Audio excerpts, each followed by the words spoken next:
Today's program, we have first Mimi Willard. Mimi is the founder of the Coalition of Sensible Taxpayers, COST, COST, clever. COST is a nonpartisan, nonprofit organization that advocates for the interests of Marin taxpayers. So that's all of us. A chartered financial analyst, Mimi's professional background includes 20 years as a nationally recognized financial analyst at prominent Wall Street firms. Mimi is also a member of the coalition. I'm sure many of you know her. Leslie Lundgren Harlander is the president of the Board of Trustees of the Tamalpais Union High School District. She's served on the TAM board for 2 years. Leslie's also a civil engineer. She's worked on a wide variety of public works and environmental projects with experience managing multi-million-dollar projects and programs and overseeing all aspects of the work on her projects, including financial and budget management, personnel, community outreach, and QA/QC.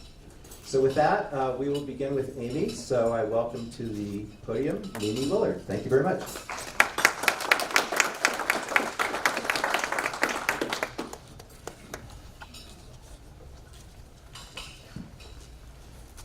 Good afternoon. Thank you, Scott, for the kind and generous introduction. Thank you to the Marin Coalition for inviting the coalition. You got louder? You gotta kiss the microphone. You do. Okay. Can you hear me now? Extend it out towards you a little bit more. No, but just move along. Yeah, let me just move it. That's a good idea. There we go. How's that? Better? The mouth's going to be real close to it. How about now? No, right, facing it like an ice cream. Mimi? It's not around your mouth. We tell the people to put That good, yeah? Yeah. Okay. Let me raise a little because I'm short enough without having to bend over. Okay. Welcome again. The Coalition of Sensible Taxpayers was launched in January of 2017 with the idea being that Marin's taxpayers need a seat at the table. Why? Well, our sense was that the long-term public interest was far down the priority scheme. And taking perhaps a back seat to special interests and business as usual. So the Coalition of Sensible Taxpayers is an advocate for sensible solutions.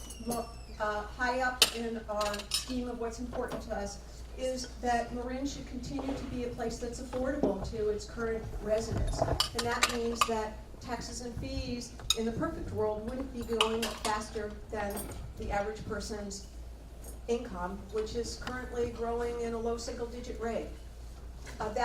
In order to achieve that goal, our agencies and districts have to be fiscally responsible. Taxes should be fairly distributed, and we put a lot of emphasis on transparency.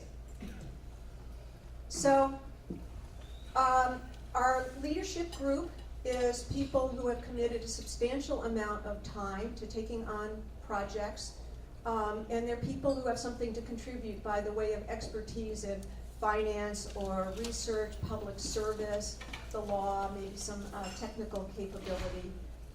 Today at our meeting we have two of the people who are in our leadership group who are on the board, and I'd like them to stand up. Paul Primo and Jeff Kelly are with us today.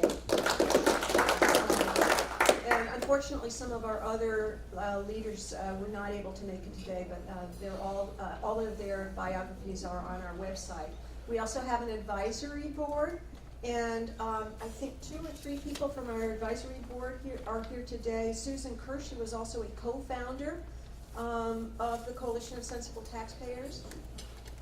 Hutch Turner, who was very instrumental in our early days. And I think Al Dugan was going to be here, but I hadn't seen him. And again, we have a broader group there. So our mission at COST is not your typical anti-taxpayer group. We have a broader concept of what we want to achieve and also what we want to contribute to our community. So you see here listed many of the activities that we're in: research and education, advocacy, new ideas. We facilitate and partner with local citizen groups who have maybe an issue they want to put on a ballot or that they want to get the word out about. And also we do contribute to our local boards and councils with advice and serving on as taxpayer representative. We have articulated on our website our criteria for what we think is a sensible tax or fee, and we try to think about those principles when we come to the point of perhaps endorsing, opposing, or taking no position on a particular measure. I'll let you read these yourself, just for the sake of time, but I want to emphasize two of them. One of them is not duplicative. One thing that increasingly frustrates voter taxpayers is paying for the same thing over and over again. And another one, which I've underlined here, is the regular election. It's very important, if we're going to have taxpayer support, that a ballot measure be presented to the largest possible number of people, not a selected group via a special election. We're advocating for how our money gets spent. We want it spent wisely. It's important to set priorities and not do, as we saw in that first cartoon, just keep on the track of business as usual. In the wake of the Sonoma wildfires, I think many people in Marin think it's important to prioritize fire prevention.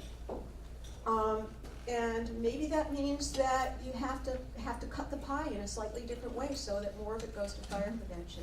Now, our elected officials and staff throughout the county are working hard on fire-related issues, public education about defensible space, and also going after state grants. But what we really haven't seen is a reprioritizing of Marin taxpayer money within Marin. So, for example, the county recently gave direction to all of the departments within the county offices to cut 1% from spending across the board, including the county open space district, which should be responsible for vegetation management. And they're hard pressed to even touch that relative to their number of acres. And then meanwhile, secondly, we've seen the San Geronimo Golf Course purchase going forward, which actually takes money from the general fund and from open space, money that we think would be better spent on fire prevention. So we've been involved in a lot of activities. We've been super busy over the last year. Here are some of the things that we have engaged in. You'll see here that we actually supported a tax, which was the Larkspur Essential Services tax. I don't have time to go into all these now, but I'm happy to talk about them in Q&A if you're interested. And then steady drip, drip, drip. There's more coming your way in 2018 at the regional and state level. Again, I invite you to ask about these during Q&A if they interest you. And then we have local things that are going to be or are on the ballot in 2018, also listed here. And right now we have the Dixie school tax ongoing, which is a special election parcel tax measure. And as I said before, at cost, we don't look favorably on these as special elections. Shifting gears now to big picture, we are fortunate here in Marin to have had the leadership from the Citizens from Sustainable Pension Plans, led now by Jody Morales. And they sounded the alarm early and educated people in Marin about the specter of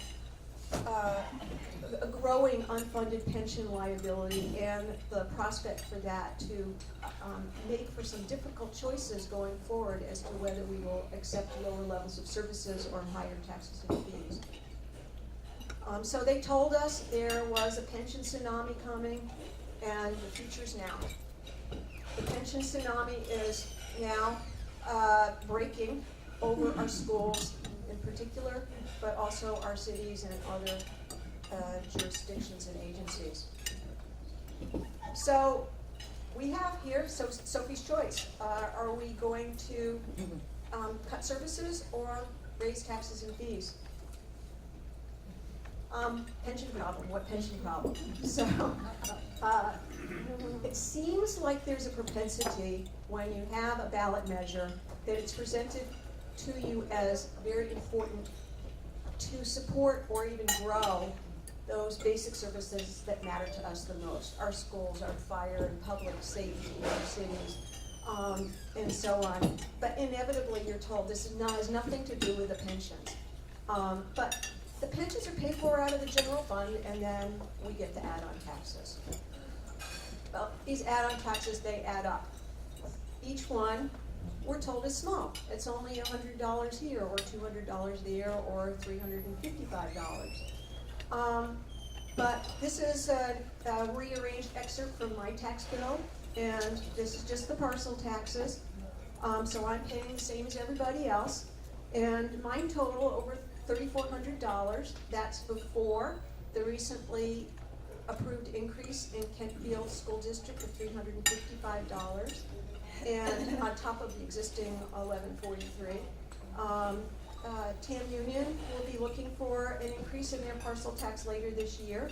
All told, I expect that next year my parcel taxes will be about $4,000, and that doesn't include school and hospital bonds, which are according to the assessed value, but for the average assessed value in Marin now, that's going to be another $1,000.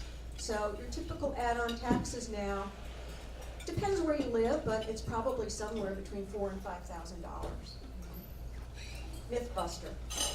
Not everyone in Marin can afford to pay more, and some people are having to move because of it or make other changes. This chart shows the distribution of income, household income, by quintile. So the fifth quintile all the way over to the right is what the myth is based on. And that's your high earners. And we do have a lot of high earners here in Marin, and it's one of the reasons we're one of the higher per capita counties in the country. The median income in that fifth quintile is $380,000. And so for them, the incremental parcel taxes really are a drop. Down in the first quintile, the median income is $19,000. Second quintile is 51, and the third quintile is 91. Now, I submit to you that second and third quintile, they have a fair number of homeowners in there. And homeowners are the ones who pay the parcel taxes. So if you've got $5,000 in parcel taxes and you have a $51,000 income, that's 10% of your pre-tax income. You've got a problem. And it's pinching on the third quintile too. On the flip side of the page, our schools face increasing financial pressure. I think we collectively believe in the importance of public education, and we don't want to starve our schools. I won't go into this in detail because you'll hear more about that from Leslie. But one message that we at the Coalition of Sensible Taxpayers would try to get out there is the idea that we hope that for schools that the first round of whatever cost efficiencies or cuts have to be made would come out of things that don't hurt the students. Now, in reality, if you look at the financials of a school district, the biggest expense by far is people, and a large part of that people is teachers. So it's hard to save a whole lot of money without quickly getting to something that's painful. But this would be just one suggestion of a place where there's some inefficiency that maybe we ought to be talking about. And that is that we have multiple school districts throughout Marin. I've heard the count is 17 or 19. 19. I can only find 11 on Transparent California, which is kind of disturbing in and of itself. That's where you can find out about compensation. And so the 11 largest school districts in Marin, coupled with our County Office of Education, are responsible for 27,000 students, 49 schools, and the average compensation per superintendent is, in total, including benefits, is close to $300,000. And all of these districts, it's not just the superintendents, all these districts, they have their own staff, their own operating expenses that go with that. So there's a multiplier effect on this redundancy. Compare this to LA Unified, where there's 750,000 students and one superintendent who makes under $400,000. So, shifting gears now, I want to talk about the effect of benefits on the school's revenue pie. And basically what's happening is benefits are squeezing down all the other money that's available. So I chose Tamalpais Union High School District partly because Leslie will be speaking today, but also because they're pretty typical as far as what this pie looks like. In 2015, total benefits paid for by the district, putting aside whatever's paid out of pocket by the employees, they're taking up 20% of the revenue pie. That was in 2015, past tense. This year it will be a quarter of the pie, and by 2020 it will be 29% according to the district's projections. So what happens is that the other revenues, all the money that's left over for everything else besides benefit, is shrinking 9 percentage points from 80% to 71% over just 5 years. This is not sustainable.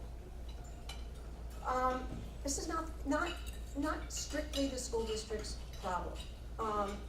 There's a small part of this that's within the school district's control, which is they determine how much they will pay a new hire. They determine how many new hires they will have, and they do have negotiations that include things like healthcare. So it's not totally out of their control, but a big piece of this is out of their control, and that is that there are state mandates as to how much a school district, which is to say the taxpayer's piece of the money, has to be sent on to the state pension plans, CalSTRS for the teachers and CalPERS for the non-teaching staff within our school districts. And under legislation that was implemented in 2014, the districts are required to up their contribution to those pension plans from 8% in 2014, that's the green bar, up to 19% in 2021. They'll probably keep going from there, but that's as far as the law went. And think of that like a surcharge. In other words, whatever the salary is of your teachers, then you set 8% up to the state, growing to 19% for the STRS program. The PERS program was an 11% contribution rate in 2014, and it is mandated or projected to be a 27% contribution in 2025. So Leslie will talk about the fact that for many of our schools in Marin, the revenues don't go up when enrollment goes up. I'll let her dive into that. But I want to make one point that maybe she won't make, which is that, new apartment complexes are problematic in terms of the fact that we're now using parcel taxes as our vehicle for propping up our school system, and apartment complexes, each apartment complex is one parcel. So this is a problem. So the current fix is parcel taxes. It's not a fair system. It's not a sustainable system.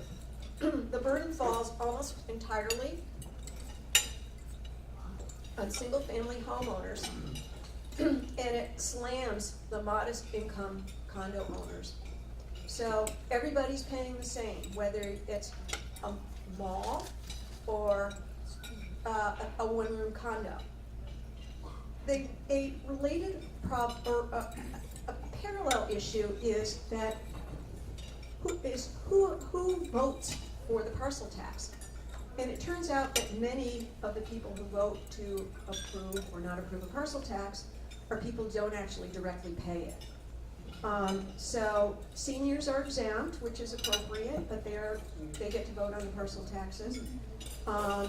And they are, in fact, often targeted by the campaigns to get the votes to pass those parcel taxes. The renters, they don't pay it directly, though it shows up in their rent. And if you're in a small complex, it will show up more materially in your rent. And they're now 37% of our population in Marin. So as Dick Spotswood said, I thought very cogently in an op-ed during the Kentfield Measure A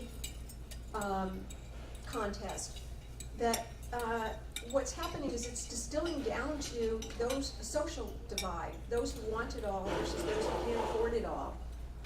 And that is resulting in our parcel tax elections, particularly for schools, becoming increasingly contentious and divisive.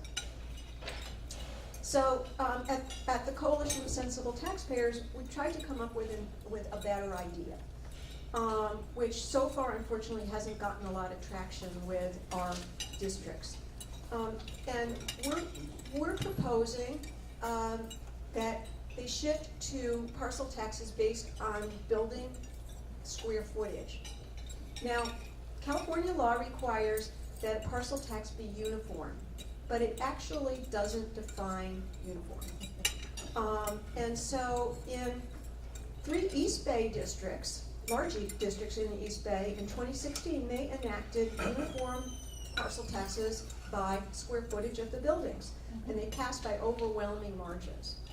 And what that does is it spreads the tax burden more equitably, and arguably, if you tweaked the numbers and you played with what happens at 35 cents per square foot or 25 cents per square foot, you might actually find you could lessen the burden on the people who can least afford to pay while upping the amount of money that you could get for the schools.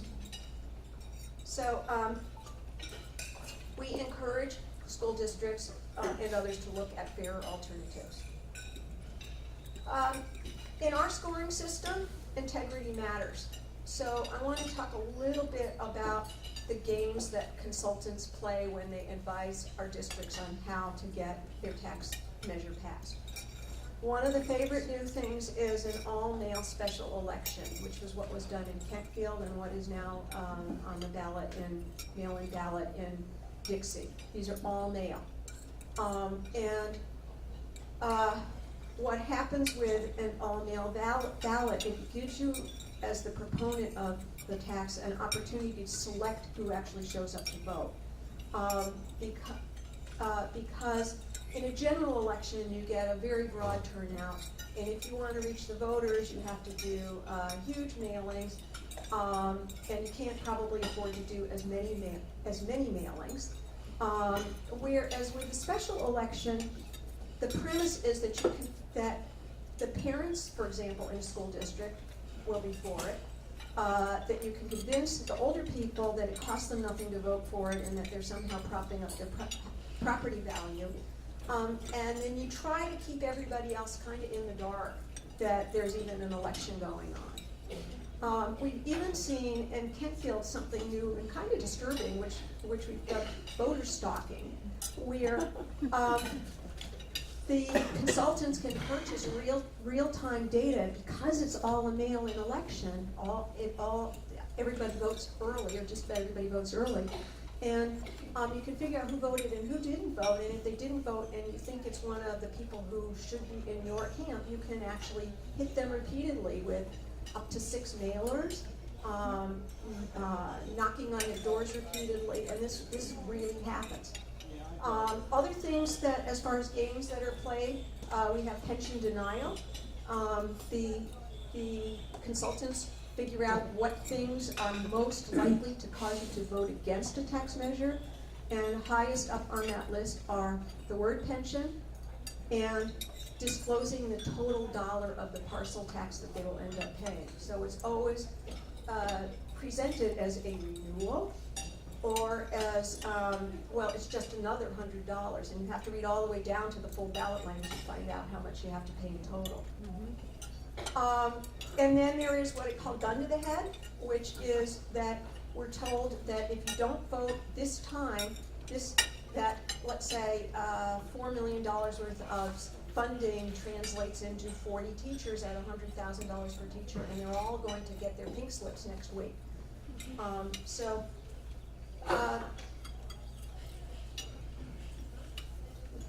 now we have TAM Union coming forward with a proposed parcel tax, and I want to give them some positive credit. I think that while no school district and no set of decision makers is perfect, I think that they are making a lot of the right moves, certainly that we've been advocating. They, to their credit, and I think this was a big dodged bullet, they tabled a $450 million proposed bond measure and decided to focus instead on their operating deficit, which is really important because you probably only get one bite of the apple, and most voters would think it's most important that that be spent on keeping the teacher count up. They, perhaps out of necessity, are also looking at some cost reductions, which is what got us there is unfortunate, but it's good that it's happening, that they're looking at cost reductions. And there is an effort at community outreach and education, and I'd say decent disclosure. So I think at the end of the day, though, it's going to be a tough choice for a lot of voters between what need the school district is able to demonstrate will be fulfilled with the money that is approved or not approved, and whether people can afford it. So that concludes my prepared comments, and I just want to finish with an encouragement for those of you who've found something interesting in what we've had to say today to get involved. We're an all-volunteer organization. We need help. There's more out there than we can possibly deal with. So at the very minimum, give your email address to Paul Primo, who's raising his hand there, to sign up, get on our alert list and be informed. And we could use volunteers, and we could definitely use donations. We're at costmarin.org. Thank you.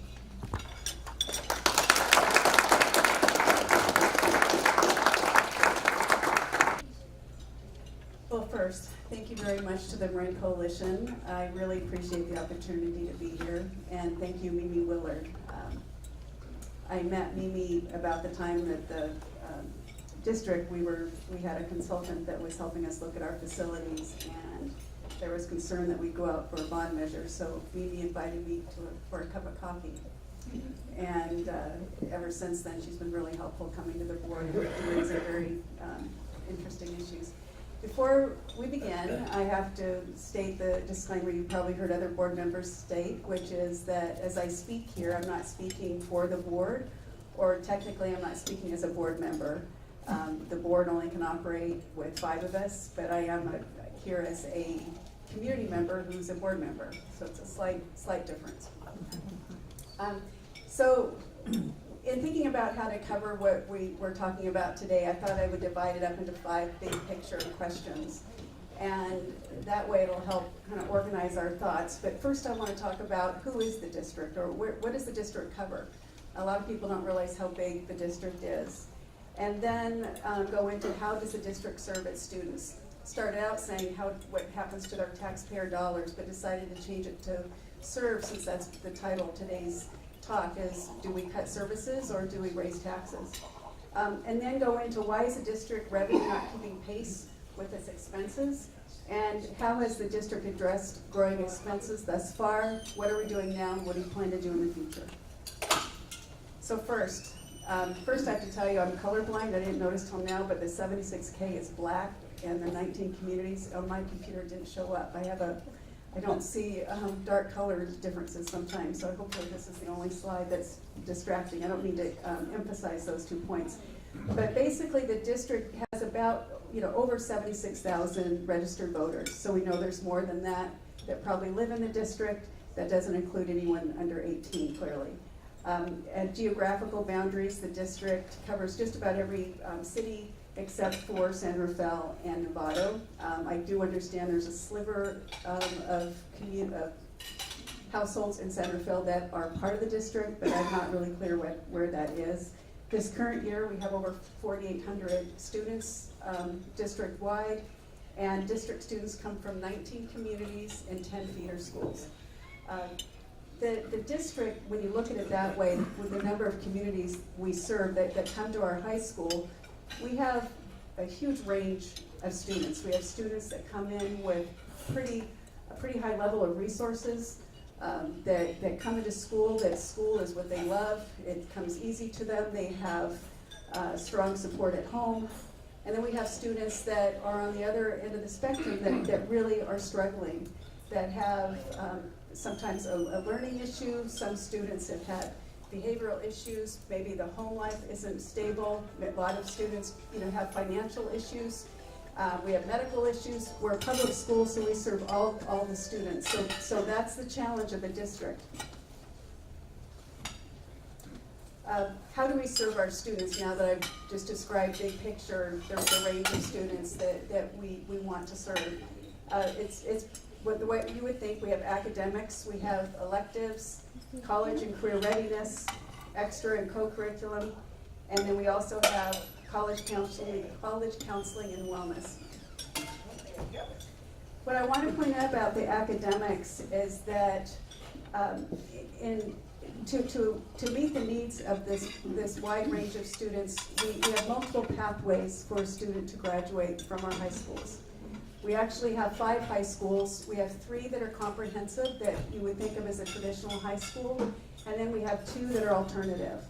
And the 2 that are alternative, frankly, I didn't know much about until I was on the board, and I lived in this county for over 30 years, and I think they're really hidden gems. One is Tamascal, and you'll hear Tamascal described as independent study, but when you really visit Tamascal, I actually have a son that went there for 1 year. It's much more like college life, and it just means that you don't go to school from 8 until 3 every day. You have a schedule that's much more like college. You'll have a class that meets maybe once or twice a week, and you're in that class for about an hour and a half, and then you have a lot of work in between. The instructors are available for you in between that time, and it's very rigorous. The beauty of that is that for those students, for example, that either are feeling that they're maybe a little bored or they don't like sitting in class all day, they can forge ahead and have that experience. Then there's students that sometimes have really diagnosed social anxiety, and it's so rewarding to go to an open house at Tamascal and have students stand up and say, I couldn't go to school before. I would stay home because I was so anxious, I couldn't learn.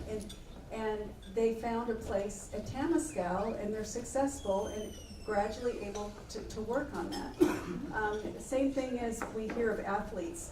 I understand there was a ballerina that dances, oops, I guess it's just mine that did that.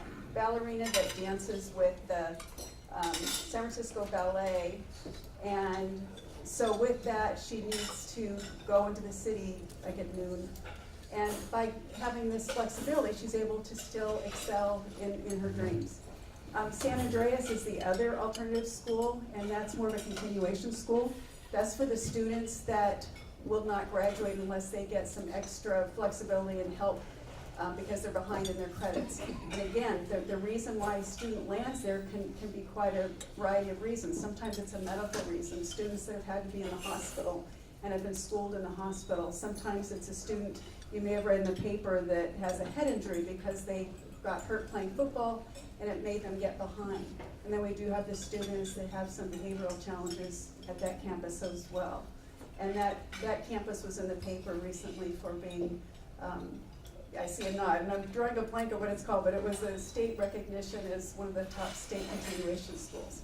So we're really proud about that. The other thing I want to mention is that what's a little unusual about the district is that all of our core courses, with the exception of one entry-level math course, are accepted as UC and California State University approved curriculum and credits. So whereas many schools in the state have students that only I wanna say 50%, I'd have to double check that, but it's surprisingly how many students don't have reached that curriculum when they graduate. In our school, it's very high, because they don't have any option but to meet that. And so our students aren't in the position where they have to go out of state or look for a private school. They could go right into the California system. And that was a change that happened gradually over the last few years, and actually it was a bit controversial when the district started to change it. And I was one of the people that kind of wondered, why would you do that? There's so many great courses you're getting rid of. But now I really appreciate that the administrators and teachers moved forward with that. Academic electives is what it states, and I see you have 2 color tones here.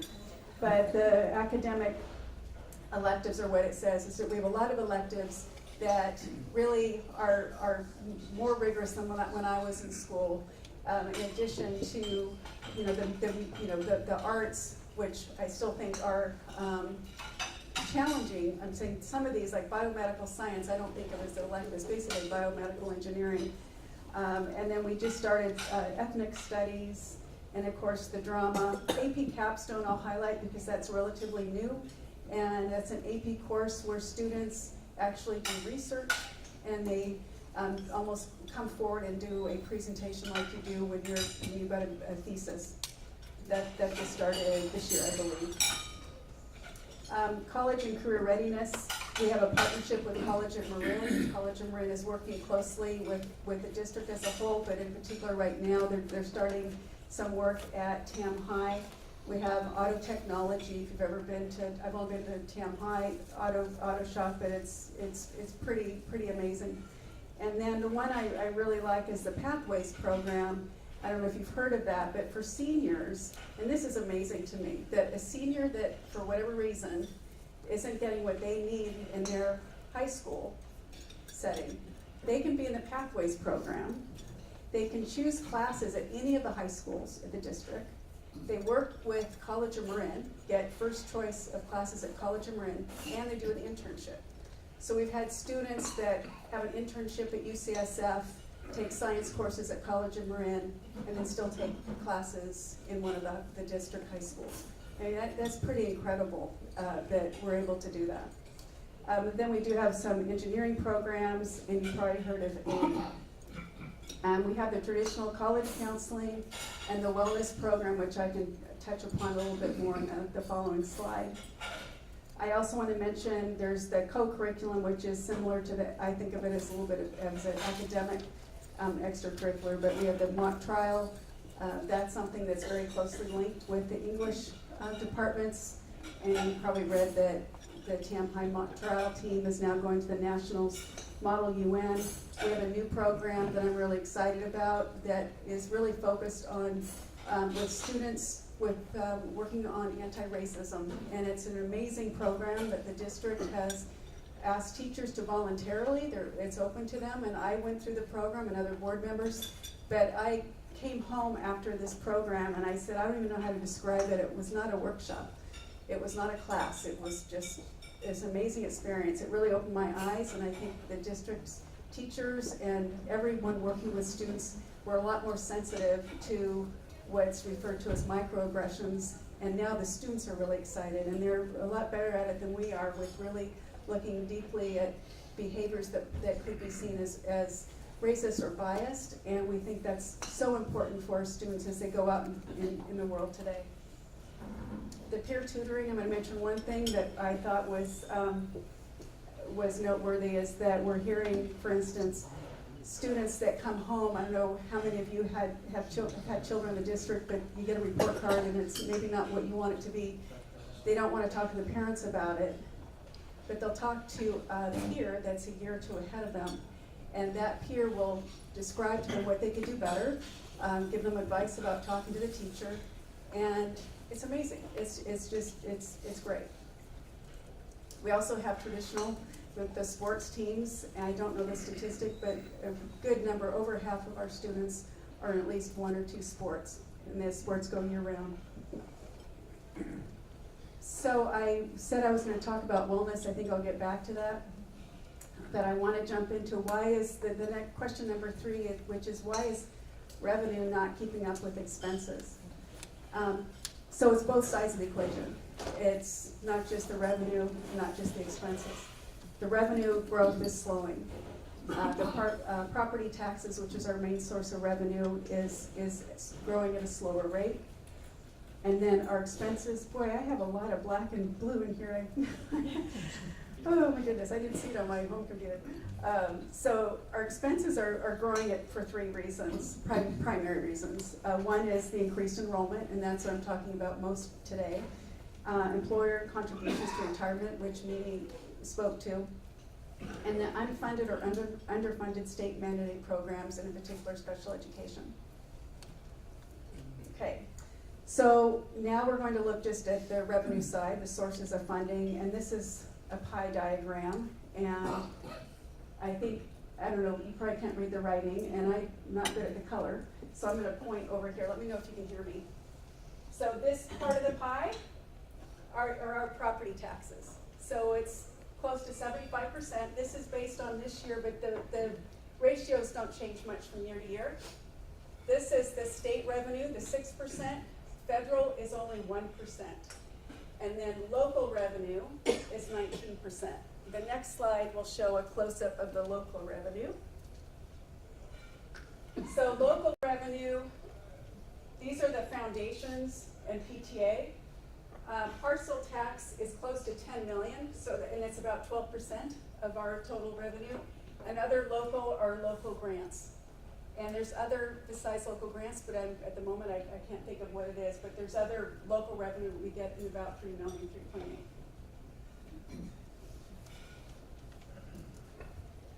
So now I'll touch upon the fact that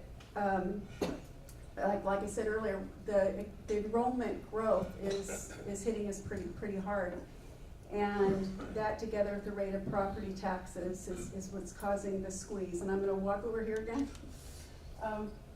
This bar here, the y-axis is the number of students, and the bottom here is 3,000. This goes up to 5,500, and on the x-axis are the years, and this starts at 2006-07. and this is 2021. So we are right here, and that's correct, that's about 4,800. Still expect to rise above 5,000, and in years out, it'll drop a little bit, closer back to the 4,800, but from what we can anticipate now, we know that for the next several years, we're going to be sustaining it at a high level. And I'm not sure how much of you are aware of this, but because we are a basic aid district, or sometimes referred to as a community funded district, because we are fortunate enough to have so much income from property taxes, we go beyond what we would normally have even gotten from the state, so we just don't get any more funding from the state when a new student walks in the door.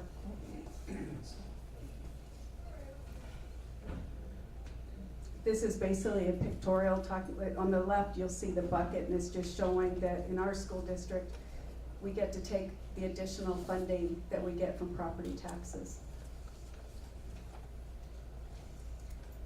This is an interesting slide, and I'm going to walk over the screen again. So the y-axis on this side is our revenue. And you'll remember from the earlier slide, it's primarily property taxes.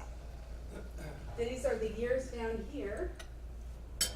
And then this is dollar per student. So if you think of when you write a check, if you're a private school, this is kind of the same thing. We look at this as it can go as low as 15,000 per student, as high as 17,000 per student. So just looking at the blue, this is just telling you what our income is. This line incorporates our enrollment. So this is what this is telling you is that our revenue from 2015-16 in particular per student is dropping down to 15,000. The reason why I like this particular slide is that the last 2 years we have not really lowered how much we spend on our students. So this in a way depicts our deficit spending the last last year and a half to 2 years. And that's what we need to correct. So what have we done so far? Now I remember where I was gonna talk about wellness. So we've taken multiple initiatives to address the budget enrollment. For one, we included portables for the classrooms. When we were looking at the facilities master plan, one reason why we really needed to take a deeper dive with the demographics was that we didn't want to build facilities for students that might just be a bubble. Then you'd have an empty building. That was our first reason for looking into it. Even though it is going to stay at a high level for a while, we needed more housing right away, and we were able to bring in portables at a much lower cost. Teachers have doubled up in classrooms, which has also been a savings. We also closed the print shop at Redwood High School. This was a result of a budget study committee that, how much time do I have? Because I'll speed it up. Oh, really? Okay, I'm gonna talk much faster.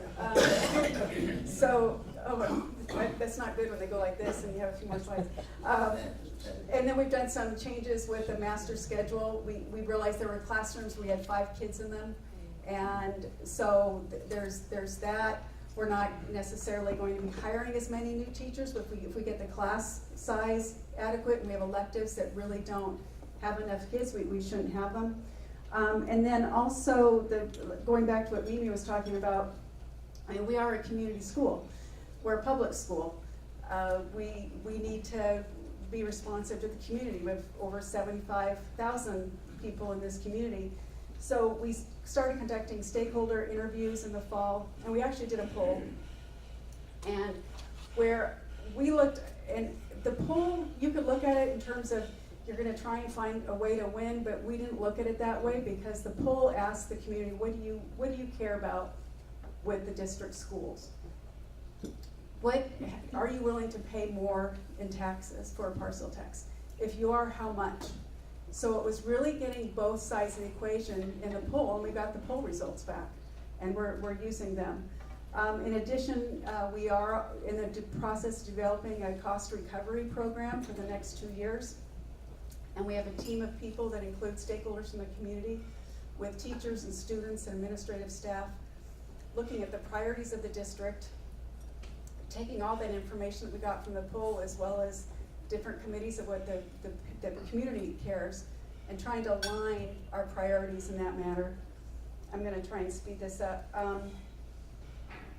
And then the tax revenue increase, we do not have a resolution in front of us yet. I expect we will at the next board meeting. It is a renewal. It's 2 year, it's earlier renewal. It was supposed to expire in 22, but we clearly need it sooner. We're also looking for increasing revenue by, working with our foundations and parents group. And let me see here. I'm not going to go over this. These are some of our LCAP goals that I can give you this information later. This is one of our guiding principles of how we're going to prioritize how we cut and how we spend. So in summary, the district the revenue is not keeping pace with the expenses. We're a community-funded school.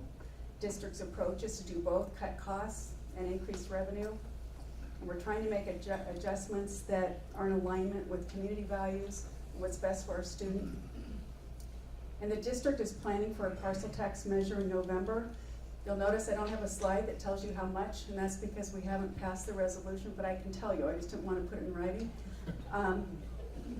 What I expect to see come to us, and I assume it's going to be this, we directed the district to come back with a parcel tax renewal that's $149 above the current rate.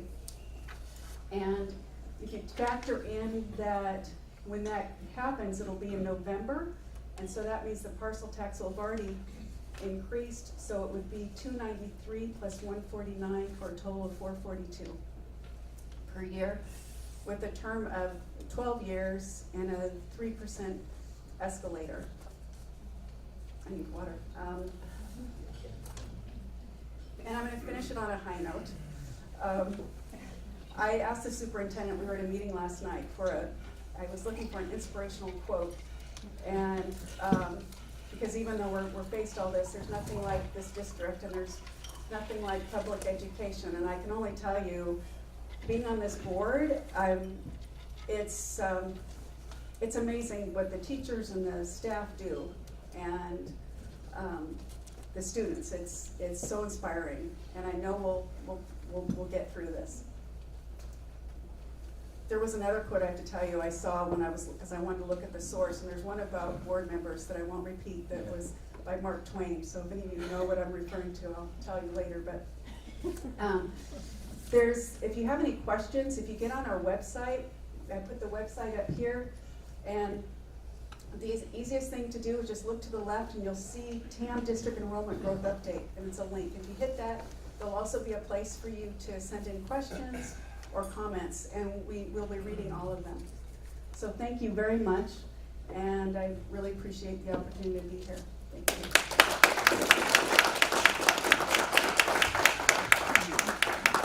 Thank you, Leslie. Is this on? Hello? Yep. You're hearing? Okay, good. Thanks, Steve. Thank you for an excellent and complete presentation as well. Mimi's on our way up. We will now entertain your questions. The speakers will stay here in the front. You can either direct your question to one or both of the speakers. Sure. And I know what your question is. sure, why not? I'm going to start with myself. I'm a real estate professional, and I think most realtors will tell you property values are going up every year. At least in the last 7-8 years. And since property taxes are a function of the value of the property, when a house sells, that's the property tax basis. So I don't, maybe I'm missing something, but I don't really understand, and I guess this is for Leslie, why there is a decrease in property tax revenue. I'm using that one. Well, first I should defer you to the county office, to the tax assessor, but I went to a presentation that he provided a few weeks ago and noted that it's about 4.5%, for instance, this year, and next year 4.75, it might be reversed. And he talked about the fact that it has a lot to do with the number of houses that are selling, and to how old the house has been. I'm not talking very well. You know how you pay the same property tax for years and years, and until you sell, it doesn't get reassessed. It sounds like, listening to him, that was one of the major factors, but there were a number of variables that he showed during the workshop, and I think he's probably best to answer that question. Okay. Other questions? And by the way, here's the deal on the mic. Like right next to your mouth, okay? Because otherwise no one will hear you. If you do this, no one will hear you. Thank you. Hello, I'm a San Anselmo resident. I've been a Redwood parent for 10 years, and I've been following endless meetings at the board with Leslie on my side many times when we were concerned about what was going on at the district. And I made a minuscule contribution to get Leslie elected because I thought that she would be a very good person to represent the interests of the parents and the taxpayers at the board. And I kind of gave up because it's impossible to get real information from the district.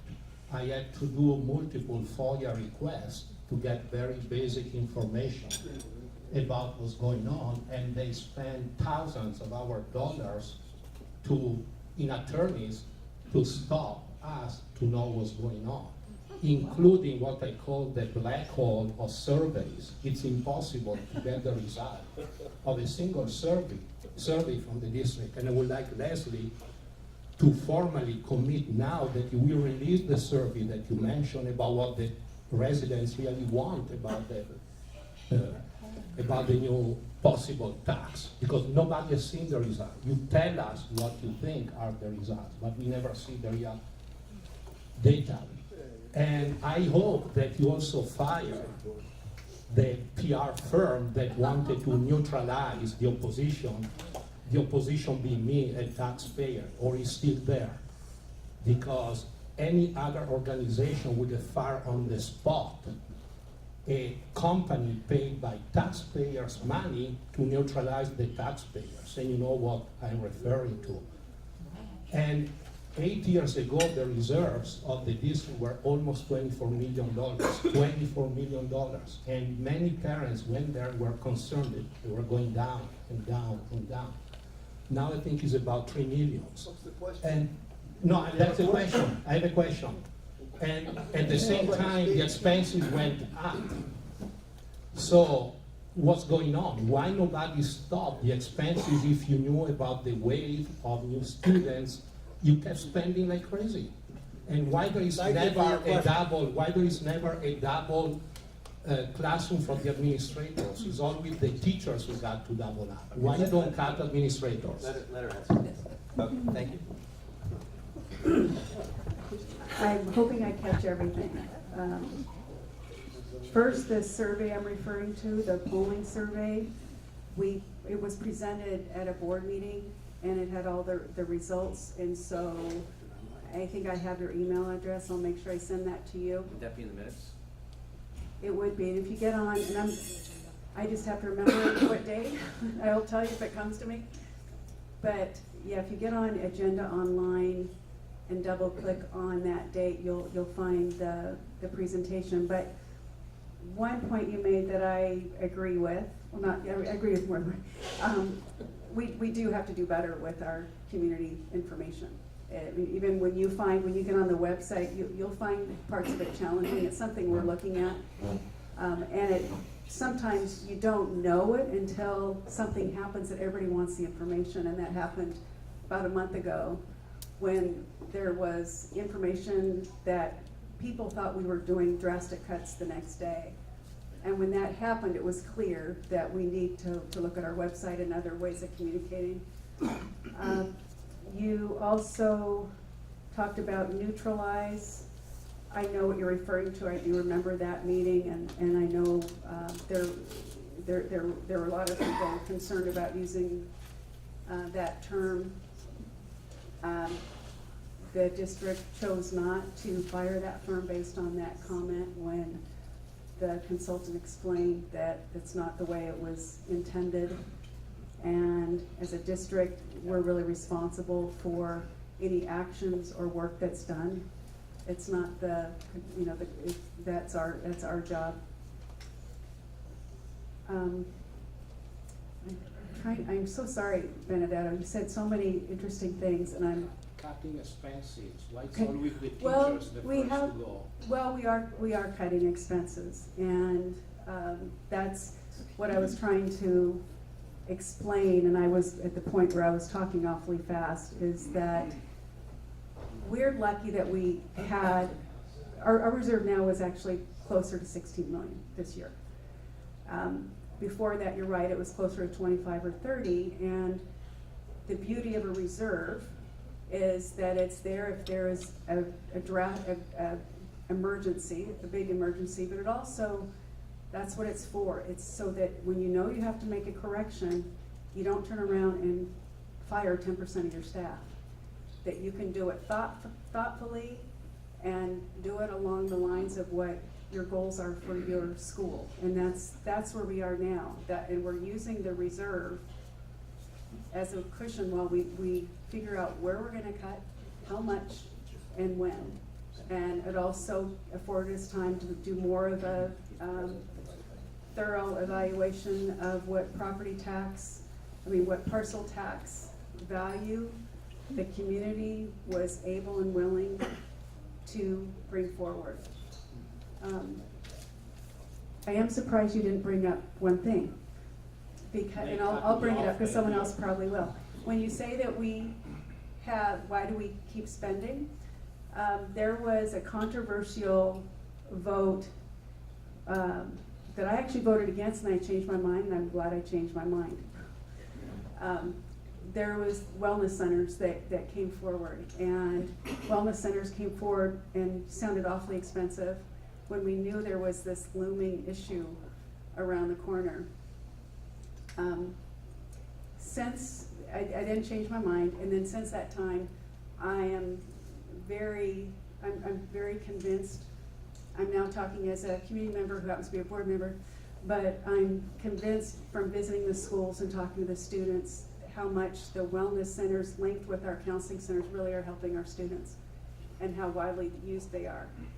There's ways to, a lot of the services are free to the district. Wellness centers, along with everything else of value though, is on the table now to look at how we can do it more efficiently. When you think about the target value of $3 million to cut this next year, that's actually on a percentage basis a pretty small amount. I think any organization can find ways to economize, and that's where we are now. Is there anything else, Benedetto, that I? Why don't we move on to other Yeah, questions? sorry about that. Okay. Hello, I'm Stevie Keys, and I want to thank both. Right. Put it in your mouth. Hi, is this good? Hi. I want to thank both of you for informative and thoughtful presentations. You mentioned pensions as being a big part of, a growing part of financial burden, I guess, or difficulty. Is there, at the last meeting or one we had sometime in the past about that, I was asking somebody, is there anything we can do about it? And somebody mentioned that there's some place in the United States which has put a cap on total pension payments so that people can't play with in the final years before they retire by jacking up consulting, overtime or whatever else. Is there any, spiking, I think that's right. Is there anything, Mimi, I guess this is maybe a question more towards you. Is there anything here in Marin County that's sort of looking at that? Sorry. And actually, before I answer that question, I do have the question in mind. I just want to mention a couple things that I forgot to say in my prepared comments. Number one, Doug Kelly, who's here, he has information about a public forum that we're hosting on May 3rd for the district attorney campaign. We'll be having a debate at San Rafael City Hall, and thank you, Kate Collin, for being our conduit to access to a free forum. And also, we will have our PowerPoint up on our website. Some people asked about that, and probably a link to the video of this. But in answer to your question about pension, I'm actually going to punt because we are very fortunate to have on our among our board of directors people who have more expertise in this, like Paul Primo. So I'm going to let you answer, Paul. Oh. Paul also serves on the Citizens for Sustainable Pension Plans and is a financial whiz kid. Well, I'll try. Governor Brown passed a reform bill package that became effective the 1st of 2013 for new employees only. But in that also was provisions to restrict spiking for existing employees. The Marin Union filed suit against the administrator of the pensions, saying that they should not be applicable to previous employees. They lost at the Superior Court, they lost at the Appellate Court, and the Supreme Court has taken it up. So stay tuned. And that is a spiking issue. There's a couple other cases that the Supreme Court will be looking at also. So there's hope out there. That's California Supreme Court. I'm sorry, California Supreme Court. Thank you. And Leslie, if you want to tag team, you got people here too. So. Mimi, I'm Rick Barham, and I found your slide on local contributions the most interesting for me, in that roughly 19 million or 19 million is being contributed, and 10 million of that is from parcel taxes for the schools. And as I understood it, 1% was from the state. No, 1% from the feds. 1% from the feds. And it's low because we apparently are a very generous bunch, and we tax ourselves on parcel taxes to the amount, as I remember, of 10% or $10 million. Is that right? So I guess my question is this, what would that look like if we reversed that? If we just weren't a generous bunch and we didn't have partial taxes anymore? What would happen with the Fed contribution and what would happen at the state level? We would have much less than we have now. I Well, don't what have would the that number exact- be? I don't have the exact number, but it'd be much lower, much lower. We're really lucky we have a good school district because we are able to offset it with the parcel tax and the property tax. It'd be significantly lower. And if, the one thing I do want to say, anyone that has a question that I'm not able to answer, like this gentleman, I'm not giving you the exact number. I would like very much to get your email, and then we will get you that information afterwards. Now, Rick, I don't have the direct answer to your question either, but one thing that I do know is if you look at a map of California, parcel taxes are only in a few places, in strong clusters. And it's basically the Bay Area, certain parts of the LA area, and the rest of the state doesn't have them. And so basically what's happening is that the places that have the higher per capita incomes are willing to top up whatever they would get from the state, which is largely tied to your Prop 13 contributions and so on.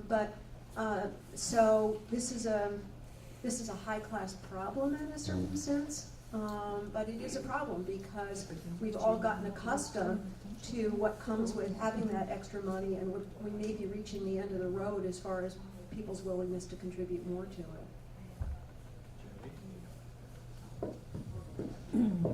Hi, I'm Jody Morales, and this is for both of you nice ladies that came to educate us today. My question concerns the arguments on the ballot measures. Most people who get a parcel tax on their mail-in ballot, which I also disagree with, only see that one. But those of us who are far more inquisitive get them from other districts too that are promoting a parcel tax. And what we have found is that the language on the two arguments are almost identical. They cover exactly the same talking points as if it came from central casting, and it's just pretty insulting, I think, to the voter for that to happen. The other thing that is missing, as Mimi pointed out, is any reference at all to the pension debt that is driving this need for more money because the money is being used elsewhere. My question for, I'm sorry, the name is this: why don't the schools jump on board with pension reform as far as advocating? Maybe join in with the arguments, the amicus briefs at the state level now to see if something can be done to get them under control and allow the money that is generated for the schools to actually go for the schools and for the teachers. I have great admiration for the teachers and for the education system in Marin County. I'd like it to stay that way. I don't want the taxpayers to be taxed out of the county. Thank you.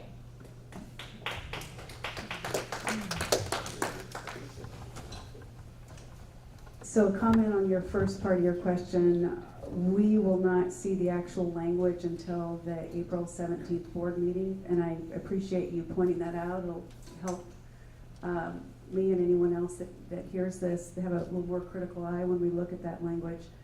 In terms of why doesn't the school board get involved, legislatively at the state level, that actually is something that has been discussed at our the board meeting. And one of the board members here is a representative of JLAC. She's in the back of the room. And the reason why she's not talking is the attorney for the district suggested that the other board members not talk because of the Brown Act. But I'm sure that she will, we're going to talk to you. She's there, back there. And so our board just recently, we're getting more involved with that. We did a resolution on gun control last week, and we did one on fair funding, passed a resolution. So our board is talking about getting That would much be more in great front to of know. things. Yeah. Yeah. Todd, go ahead. Um, Actually, I'd like Oh, to I'm sorry. add just a little bit to that if I can find it here.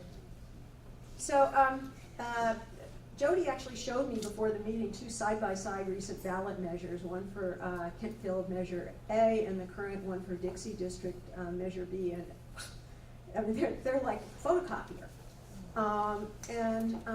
There is kind of a script here of what gets put on them. It's, you know, it's standard legal language, but it's also what plays well according to the polls. So you never hear, you hear statements like, these funds will only be used for, and it will be so-and-so, you know, it will be add extra teachers to the classroom, produce smaller class sizes, etc. Not a penny for pensions, none for administration, which is kind of a half-truth because, as we talked about before, the general fund is paying for all that, which is why we need the parcel tax. One other point that I didn't talk about before, well, of course, we always hear about renewal and we don't hear about how much the tax is going up. But the other part of the gaming is this inflation increases. These aren't inflation increases. They're typically on the ballot. It will say, you know, we'll start at $1,100 with annual inflation increases, but they're not tied to any measure of inflation. They're a fixed number, and the number that's been prevailing has been 3%, but some of the districts are pushing it to 5%, and out in Lagunitas it went to 6.5%, which is the reason why we oppose that tax measure. Nobody's income that I know is going up 6.5%. And then the other thing that's happening with the high pension payments to what's called the classic employees, the ones who were hired before PEPRA, which Paul talked about, is that they're starting to like crowd out the younger teachers' ability to get the income that they want. And there was a really, I thought, articulate, pithy little contribution to the letters to the editor of the IJ about a month ago from Ken Broad, who talked about this as cannibalization. I think that at a certain point the numbers are going to progress in such a way that the school districts are going to have to start to advocate, but right now they really don't want to because they feel like they're at cross purposes, I think, maybe with some of their employee base. So can't speak for Leslie. Okay. Doug Kelly, Leslie, first off, thanks so much. I thought you did a great presentation. Invention is a mother of necessity, as they say. I face the same criticism on the Ross Valley Sanitary Board of Directors that we have a lot of sanitary districts in Marin, and one of the things we're doing, we were originally called Sanitary District number 1, so don't blame me that there was a number 2. But at any rate, there are a lot of them. And the way to solve that in the short term is through shared services. Is there some shared services your district could do with San Rafael and Novato and the other districts in Marin so that you can cut the costs and increase services at the same time? I'm really glad you asked that question because there was something I wanted to speak to during the presentation. You heard us talk about these unfunded state mandatory programs and special education being one of them. It's doubled in cost in the last 4 years, and it's now at $10 million per year. We did a lot of work with that. I shouldn't say we, I didn't, but the special education department in the district, and looked at the costs that the district was spending on transportation for some of the special ed students that need to be sent to a different outside school facility, including students that actually need to be in a boarding type situation. And looked at it very closely and determined that we could do actually a better job.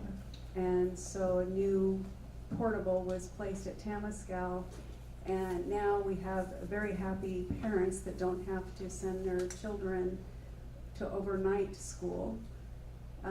It's getting such good results and good reviews, that we have a school district on the East Bay that has asked to send one of their students to our school for, it's a fair amount of money.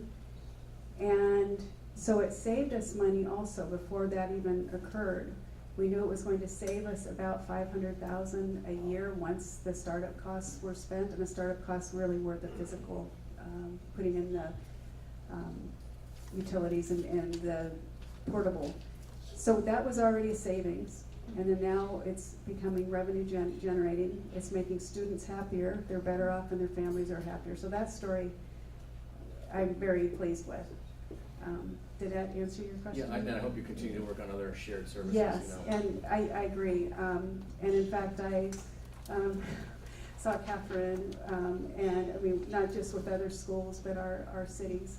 And there's so many opportunities. Can I give you one quick Yes, example? yes, please. In the fire departments of Marin, some are consolidating. Mhm. Some are not consolidating exactly, but shared services such as sharing captains, battalion captains. Right. So do we talked about how many administrators we have. Couldn't somebody be a part-time assistant principal here and a part-time assistant principal there? I'm just making some. No, I think that those are really good points, and that's actually, even within the district, because we do have 5 high schools, that's part of what's on the table with this other study group, of looking at how we can share services across the schools. Not every school has the duplicate number of resources or offerings, and so students are free if they find they are better situated at one of the different high schools. We do allow for transfers, but I think you raise a really good point. I'm sure there's some creative solutions here, especially in this community. Running low on time, but if our speakers are okay with a few more minutes, is that all right? Okay, we'll take a few more questions. One of my questions is, when you talk about In your mouth, in your mouth. you cannot hear. When you speak of the future Can't hear income, you. there is going to be a decline in the population that are contributing to the income, because seniors are the increasing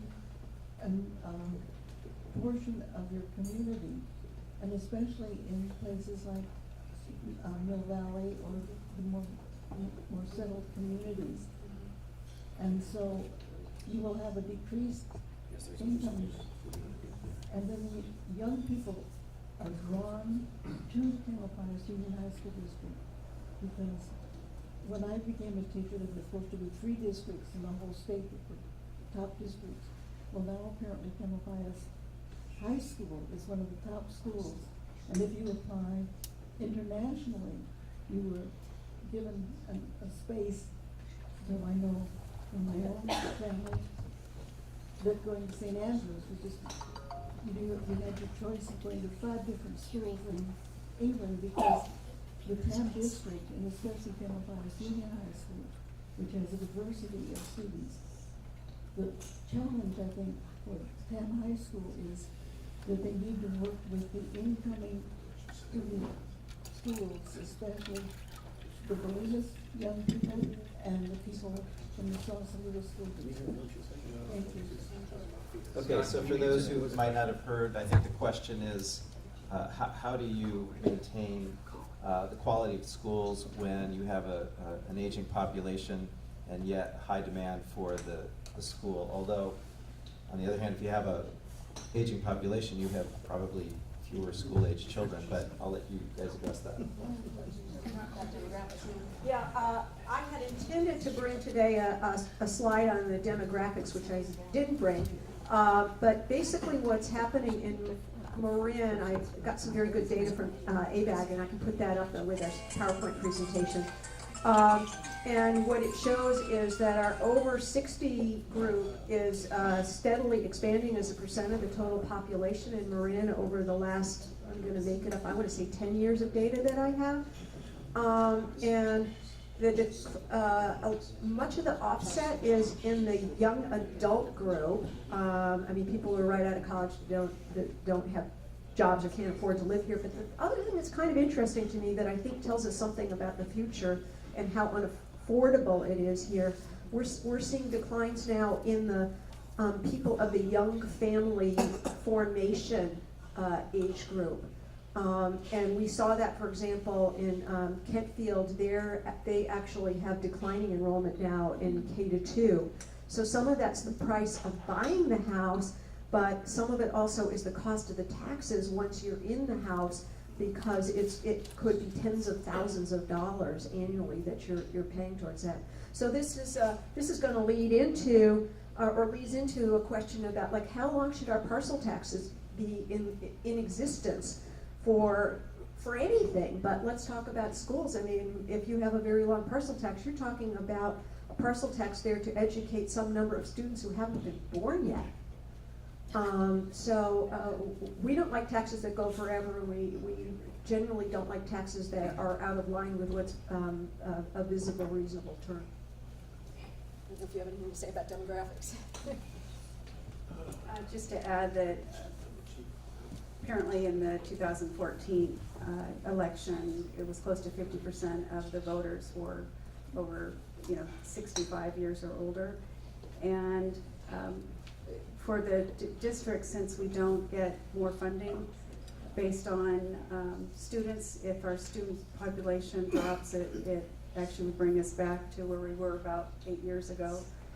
And I do want to mention that one thing that all schools do is they always are looking at their enrollment growth. Some schools want it because they do get more funding. And there's standard ways of doing that, looking at 3-year survival rates in the school, how many students tend to progress. They look at the feeder schools. But because we knew that we had not only facilities, we took it a step further and did a much more in-depth demographic study where went all the way down to the kindergarten level. And so we have data that shows a projection, good 10 years out from when we started, which was 2016. And it shows all the schools. And it was much more of a rigorous approach. And that was so that we could really do better planning because we knew how critical it was. I think I'm getting, so I sometimes forget what some of the questions were, but did you teach in the district? Yes, I did. And what's your name? It's Pittman Ziegler, but I retired in 1981. Oh, congratulations. How many people here are graduates of TAM District? Oh, that's great. I love that. Okay, question over here. Do you have a nurse? Yeah. Do you have a retired In fact, my question was asked by, the question I had was asked by you, and thank you for that. I think his question is far more significant than was given recognition to. It's not only a matter of sharing best practices, but reducing costs thereby. I would like to make a couple observations, however. I hope that the Kentfield tactics used for their school tax doesn't interfere with your TAM district tax. I think what they did in Kentfield was disgraceful. I would like to thank and express my appreciation for the existence of COST and CSPP. I don't know what position we would be in if we didn't have them as our spokespeople. So thank you immensely. Okay, Basha?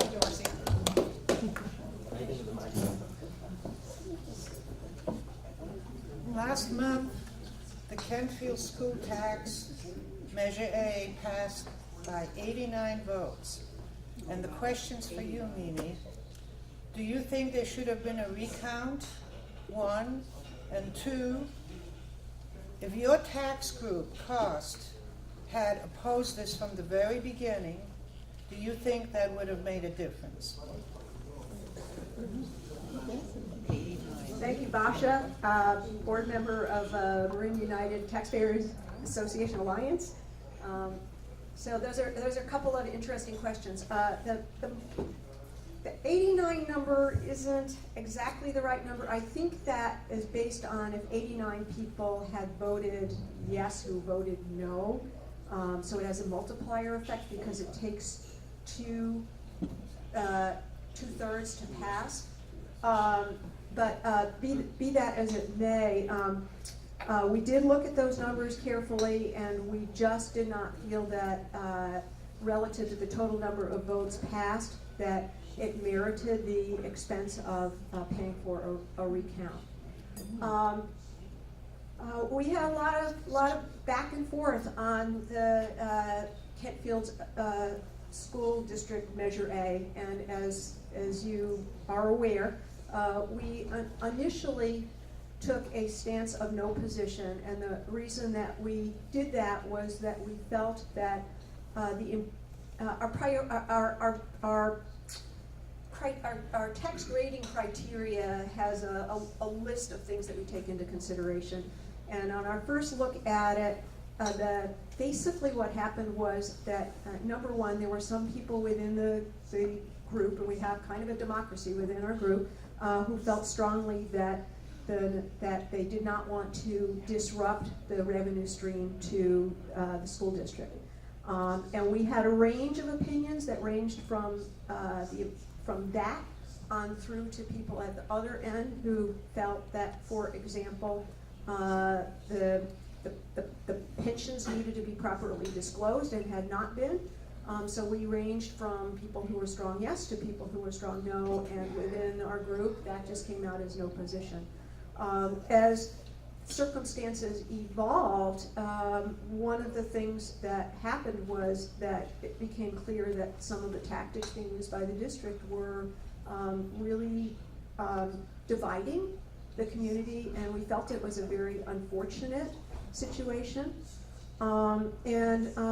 We also began to learn more about alternative tax approaches, and wanted to encourage the district to look at those as an alternative given the amount of division that was going on within the community. We felt that there was time for them to have another try at a parcel tax before the current one expired. So, coulda, woulda, shoulda, would things have gone differently had we done something different? And just impossible to know now. I mean, I would say they ran an extraordinarily well-funded, very aggressive, very well-organized pro-campaign, and they worked for every vote that they got. And on a going forward basis, I think one of the lessons to a taxpayer group is, how are you going to meet that challenge? We are 501c4, and the reason that we're C4 is because we want to do advocacy. We also want to be able to, if we have money, to spend it on advertising, should it become necessary. That's something that contributions from people like you might help towards in the future. We're also thinking, by the way, of adding a side-by-side 501c3, because most of what we do right now is tax-deductible type of stuff, like research and education. All right. Yes, that could be deducted. One more question, please. Just what, it'll be very Tell you quick. what, How else are you funded besides donations? cost, you mean? Yes, cost. The Coalition of Sensible Taxpayers operates on a shoestring. I think last year, Paul's our treasurer, I think we had $6,000 last year to work with. That came from public meetings that we sponsor, where we ask people to make a contribution if they can, but our suggested amount is small. It's $15, $10, something like that. It basically just covers our expense of having that forum. There are a handful of people who have stepped up with $1,000 or more contributions, but not enough. And I don't know if we will, if we'll be able to ever go up against a really big, well-funded opponent, unless people are willing to step up and give us more money than we have now. All right, I can't resist one last question. It's probably for Mimi, but either one. And then I'm gonna have to cut it off for time reasons, but I'm sitting here. We'll be around. Pardon me? We'll be around. Great, okay, terrific.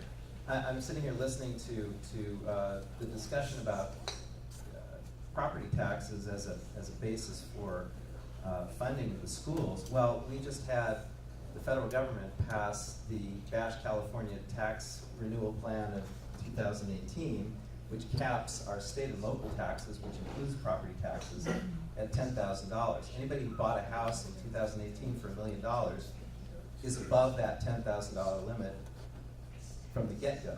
So what impact, if any, do you see in the lesser deductibility of state and local, including property taxes, going forward under the new tax law? That was one of the issues that was raised at the meeting at the county offices with the tax collector agent. That was one of the uncertainties and variables of why the future is uncertain with what's going to happen with the property tax revenue. Mimi, anything? I would think that the fact that SALT deductions, state and local taxes, are capped at $10,000 would, and also that mortgage interest deduction is capped to some extent at the higher end, and we certainly have higher end houses here in Marin. I would think that would at some point have an effect on people's willingness to pay for more taxes and frankly to pay the higher property values, but we shall see how that plays out.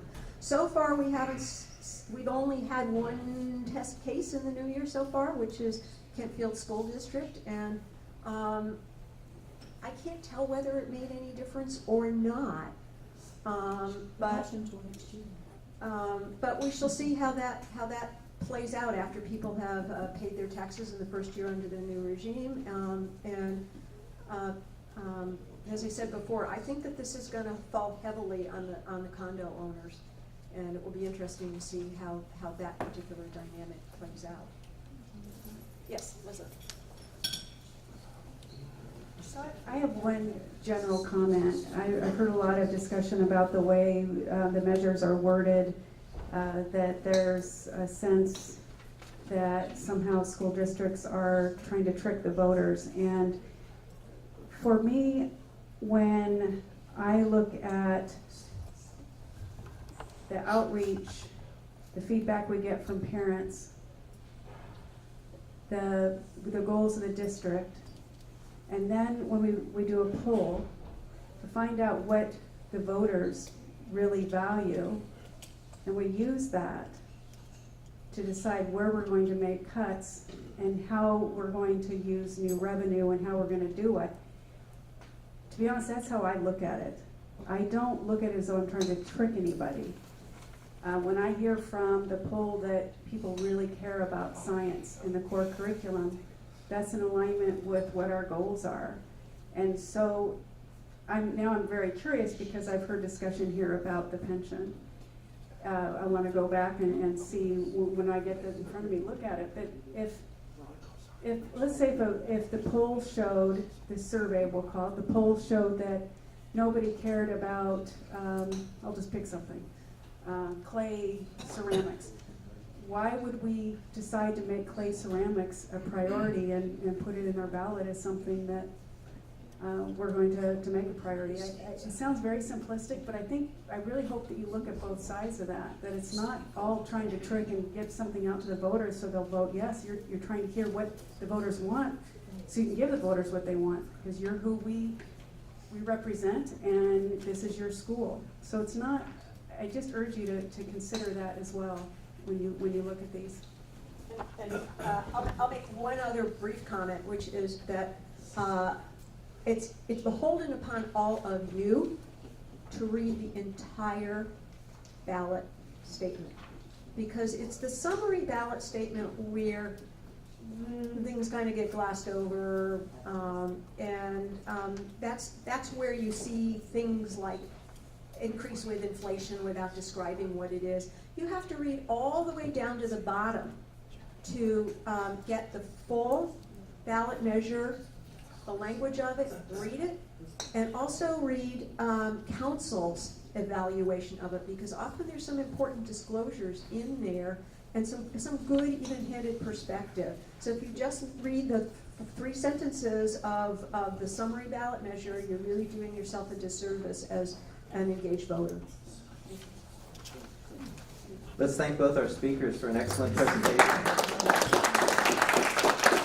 Thank all of you for staying and for your excellent questions. I thought it was a terrific session, and we hope to see many of you in May for the Buck Institute. Thank you.